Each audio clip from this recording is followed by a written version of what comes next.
TikTok is a platform used by 170 million Americans. So, is it just a fun way to share videos, or is it a serious national security threat?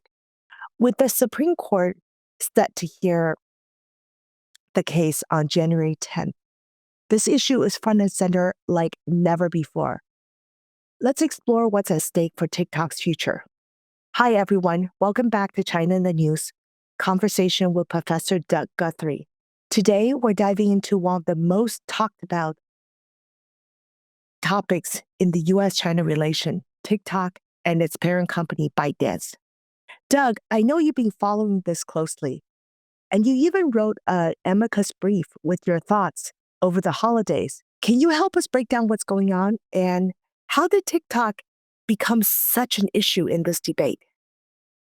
Well, thanks, Christine. And this is really such an important and complex issue.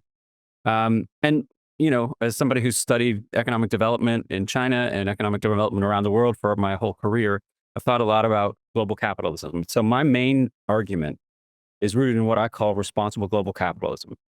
And this is a concept that emphasizes the importance of businesses operating in a way that considers the broader societal and environmental impacts of their actions. It also emphasizes national governments operating by those same guidelines. So, a couple of things. Responsible global capitalism requires transparency and honesty, okay? And this is true both at the corporate and the nation state levels, right? And so we need people who are acting transparently and having honest about what they're doing and what they're doing in gathering data and what they're doing with those pieces of data. And so decisions about a company's access to a market should be based on clear empirical evidence, not assumptions and rumors. And this is an important point because I believe that some of what's driven the approach in the United States has been assumptions and rumors and not empirical evidence. Corporations must act with transparency and honesty. And if they don't, they can and should be penalized. But nation states must also operate with transparency and honesty. And here we have two sides of this issue. We have China, and some politicians and pundits inside of the United States assume the worst. This is again grounded in something that we would call rational choice theory and political science, which just assumes that everybody's going to act rationally. And if you have adversarial relationships with any other nation, we can assume that they're doing the worst. And in this case, the assumption is that the Chinese government is taking TikTok data, manipulating the algorithms, and nefariously influencing US society by sending people who are using TikTok messages about the divisions in the US society and economy. But we also have US politicians and pundits who have no evidence for this idea. Zero evidence. And they just are assuming the worst and seeking to close US markets just because the owners of ByteDance are Chinese. And to me, this feels nefariously racist. You can't, just because somebody's of Chinese ethnic origins and a Chinese citizen, you cannot assume that they are bad business people and acting nefariously. And I just think it's wrong. So in my research, which includes interviews with key decision makers, I've found no evidence that the Chinese government is using TikTok to gather data from Americans or shape the app's algorithms to influence perceptions of the United States government and society by US citizens. And so without this kind of empirical evidence, I just believe we must be very cautious about pushing for bans and divestments because it's dangerous. It's dangerous for global trade. Doug, let me play devil's advocate for a moment. ByteDance ownership structure does raise some concerns since the company was founded in Beijing, with the Chinese government holding 1% golden shares in Douyin, which is TikTok's Chinese counterpart. This does give the Chinese government some influence over its operations, particularly around compliance with the Chinese laws. I also know that ByteDance is 60% foreign owned and is incorporated in Cayman Islands with its headquarters in Singapore. So how much weight should we give the government's level of control in the context of national security concerns? So this is a great question, Christine, and thank you for pushing this hard. And I think it's a valid concern, and we need to think carefully about this. And we need people like myself and you who have thought and studied about China and done business in China for a long time to really kind of question these issues. However, I just want to raise a couple of quick issues.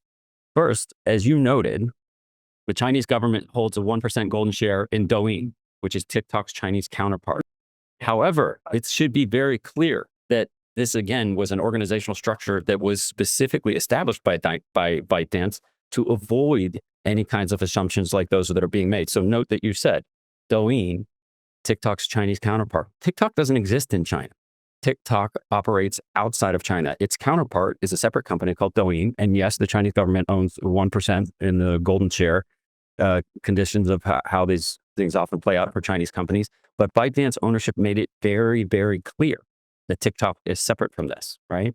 And so that's one key issue. And TikTok is incorporated in Singapore, and it has an office. It's incorporated in the Cayman Islands, has an office in Singapore, and has an office in Los Angeles. And as you also noted, ByteDance is 60% foreign owned and incorporated in the Cayman Islands as well. Its headquarters are now in Singapore. And, so I just think the owners, the founders and owners of ByteDance have been very careful to walk this line of what it means to be a company that's founded by Chinese citizens and Chinese business people, but is also 60% foreign owned, as you noted. So I just think it's, given that we don't have any empirical evidence that what some people, including Brian Babin, think, he was the sponsor of the ban TikTok bill, and there are several others who signed on to this, of course. But these are just based on assumptions and rumors, and the company has been so careful to incorporate itself in a way that would assuage people's fears. And so I just think we're making a big mistake, and it's a big problem for U.S.-China trade relations. Well, let me keep pushing on this. While ByteDance has taken steps to separate Douyin from TikTok and implemented data governance measure to protect U.S. User data, you can still argue that under Chinese laws, Chinese companies are required to cooperate with the government when asked. So given all this, do you think ByteDance safeguards are sufficient? Are there still some legitimate concerns remaining? Well, so Christine, that's a fair question. And again, I think we all need to be rigorous, and we need to be thoughtful about this. And I don't come to this conversation just, throwing up my hands because we have anti-China views. I really have thought about this, and with many companies that I've worked with, but I've looked closely at the cases of ByteDance and TikTok. And ByteDance has indeed taken significant steps to address these concerns, storing U.S. data domestically, establishing robust data governance protocols, and making efforts to separate Douyin from TikTok operationally. Right now, to your point, if a company is owned by Chinese citizens, and at least 40%. I mean, again, we noted 60% of the ownership is foreign ownership, but yes, if you are operating in China, and this, by the way, isn't just true for ByteDance, it's also true for companies like Apple and Tesla. But if you're operating on China, you have to follow Chinese laws like the National Intelligence Law, which requires companies to cooperate with government requests, which understandably raises red flags. And this is where the crux of the issue lies. It's not just about what ByteDance is doing now, but the potential for future scenarios where pressure could be exerted. And so ultimately, this is a broader question about how we manage the intersection of global business, national security, international trust. What's important for finding a balanced approach, one that addresses legitimate concerns without setting a precedent that could harm innovation or international cooperation. But here again, I would note that it is not just ByteDance that is subject to Chinese laws. One of the most significant companies that operates in China, a company that you and I have both worked for, Apple, is also subject to those laws. So is Tesla. So are many other American companies. And so if we're going to go down this road, we better be sure that we have good empirical evidence for this. Otherwise, we're going to be in the midst of a nasty trade war. Well, that's a really good point. And now, since we're talking about bigger pictures, you also mentioned that U.S. companies like Apple, Tesla, and Walmart are all heavily involved in China. If U.S. goes ahead with restricting TikTok, are we actually setting ourselves up for retaliation? I believe absolutely we are. I mean, I think this is without question. And, again, I've been advising companies, including Apple, that are operating in China for a long time. Things got pretty laissez-faire after China entered the WTO in 2001, and then under Hu Jintao and Wen Jiabao from 2001 to 2013. things were just pretty open. That was the period that Apple entered China. You may remember that Tim Cook took Apple into China in 2001, right after China's entry in the WTO. But companies like Apple and Walmart and Tesla entered much later. But these are companies that are deep inside of China. And then when Xi Jinping came to power in 2013, there was a very clear signal that a new regime was going to take control, and there was going to be a lot more aggressive laws were passed, and a lot more aggressive analysis of whether companies were following these laws. And so it's absolutely the case that one of my biggest concerns is that U.S. companies are far more reliant on the Chinese market than the other way around. Yes, it's true that if TikTok gets banned from the United States, it will cost ByteDance tens of millions of dollars. But that is small pittance compared to the exposure that companies like Apple, Walmart, and Tesla have in China, and many others. And these are the ones that I've studied the most. But and so if you look at the impact for Walmart in China, Walmart is the single largest exporter from China to the United States. Now, Walmart is in a less precarious situation than the other two because it's mostly light industry goods. And so, they're not dealing in data, and they're not dealing in the number of different kinds of compliance. But one very specific thing is in 2015, under President Xi Jinping, China passed a very new labor dispatch system, which basically made the use of migrant labor very, very difficult for foreign companies. And it dramatically changed the cost structure. Now, for the most part, local officials look the other way when companies aren't following the direct details of the labor dispatch law. And so, companies like Walmart are fine. But if China decided they wanted to enforce the labor dispatch system that was passed in 2015, Walmart's entire economic structure would change. Same is true for Apple. Less so for Tesla, because Tesla has its own gigafactory. But for companies like Apple and Walmart that are heavily, heavily reliant on clusters of firms that are many, many different suppliers, as we've discussed before, Apple relies on about 1,600 suppliers in China. And if that labor dispatch system was enforced differently, it would change the entire cost structure and entire profitability for Apple. But Apple's also very, very in a precarious position, not just because of its labor and its dependence on its suppliers, but it's also in the electronics sector, and it's present in terms of what China needs and wants in terms of data. And right now they have a pretty kind of even keeled relationship because Apple has made the case that they contribute tremendously to China, to its suppliers in terms of tacit knowledge for how to run an effective manufacturing supply chain. But that could change. And so, it's a precarious situation that if we go down this road of tit for tat, it's going to be have dramatic implications for Walmart and Apple. Tesla, again, is in a little bit of a different position. It does rely, like Apple, on a number of different suppliers across the different industrial clusters, but it also has its own gigafactory and its own production facilities in China. Most of those production facilities, those things produced in China, don't get hit by U.S. tariffs because most of what Tesla produces in China goes to Europe and other parts of the world. But all three of these companies and many more are at great risk right now. So we're really at a crossroad here. On one hand, national security is crucial. But on the other hand, we run the risk of overreacting and damaging relationships and businesses without solid evidence. So how do we find the right balance? And with presidential inauguration just around the corner, this timing only complicates things further. The president-elect has even asked the Supreme Court to delay the ban until he takes office. Well, yeah, it's a great set of questions, and this is a very challenging moment, and we are at a crossroads. Here again, if we sort of think about the evolution of U.S.-China relations over the last 45 years, we have Deng Xiaoping signing the China opening and the one China policy with Jimmy Carter, and then we have the growth of foreign investment, American investment and European investment in China, really kind of benefiting from the cheap labors and building of an effective manufacturing supply chain. Then we have the 1990s, a lot of technology transfer, a lot of emphasis on joint ventures. That notion of a quid pro quo for market access became illegal by world standards under China's entry into the World Trade Organization. And again, under Hu Jintao and Wen Jiabao from about 2001 to 2013, there was a very open kind of laissez-faire system. And, it seemed like China was really walking down the road of being a big player in the global trading system and sort of treating companies in a way that didn't attract attention of U.S. lawmakers as great concern. Then when Xi Jinping came to power, which was 11 years ago now, 2013, we started to see signals.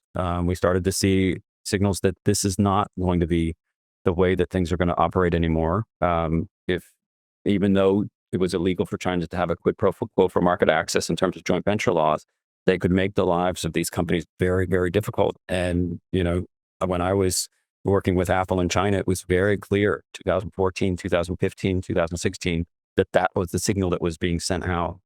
And so over time, it's become, very clear that these companies like Tesla and Apple and Walmart need to show up as really good partners in China. Now, when you talk about a crossroads, 8 years ago, we had a really kind of shaking of the system because President Trump came to power in his first term and immediately by 2018 started talking about, and then 2018 started unleashing tariffs. There was the 300 billion in tariffs on Chinese goods, which, as you and I have discussed before, is not a tax on China. It's a tax on U.S. consumers. And then they've sort of backed off these issues. And then we had the Biden administration didn't do much to change what was going on under the Trump administration. He could have repealed a lot of those tariffs, but didn't. And I think it was just because of the public perception that people had championed the idea that Donald Trump was championing them, and they believed the idea that tariffs were a tax on China, which we discussed they weren't. The Biden administration did have smaller tariffs, the 18 billion on electric vehicles, which really, again, didn't really hurt Tesla and maybe even helped Tesla because they really targeted Chinese-made goods. And then, we have the ending of the Biden administration and the rise of the new Trump administration. Now, here again, Trump has talked a lot about tariffs and, holding China accountable for a lot of things. I believe that, the close relationship with Elon Musk suggests that this is a lot of bluster and a lot of talk. I think that people like Musk and, maybe even Vivek Ramaswamy, and certainly JD Vance, these are business people and they understand that we need China. They understand, even though they have a lot of blustery talk about, penalizing China and putting tariffs as a great tax on China, that Elon Musk knows that if China wants to retaliate and really make life hard for Tesla, and by the way, for Apple, but he's probably thinking of his own company, there's going to be trouble and it's going to hurt him financially. And so the crossroads right now is this real decision of, are we going to follow this bluster that, again, has come a lot from Donald Trump, but through the TikTok ban and people like Brian Babin, there's a very aggressive stance. And, there's people like Marco Rubio, who, famously known as a China hawk, and lots of other players. And so I think the crossroads is going to be, are we going to continue to position China as an enemy that we're skeptical about and are going to spiral into a trade war with? Or are we going to continue to have China as a major trading partner? The two largest economies in the world are the first and third largest trading partners in the world. And for many years, they were the largest trading partners in the world. And so I think this is the crossroads, are we going to continue down this road of, starting a trade war through the banning of TikTok? Or this is why I think President-elect Trump wants this to wait, because he would like to be the person who actually stays the ban and probably holds it off. So I think it's an interesting thing, given that he was one of the people championing it 8 years ago. And so we're at a really interesting moment, Christine, and thank you for asking all of this. Ironic, isn't it? So great insights as usual, Doug. This is an ongoing story, and we're keeping a close eye on it. Thank you so much for sharing your insight, Doug. To our viewers, we'd love to hear your thoughts in the comments. Should TikTok face restrictions, or are these actions fueled more by fears than by facts? Don't forget to like, subscribe, and stay tuned for more episodes of China in the News. Thank you. Thank you, Christine, and thank you to everyone who's following on global leadership. Bye-bye. Thanks. Bye-bye.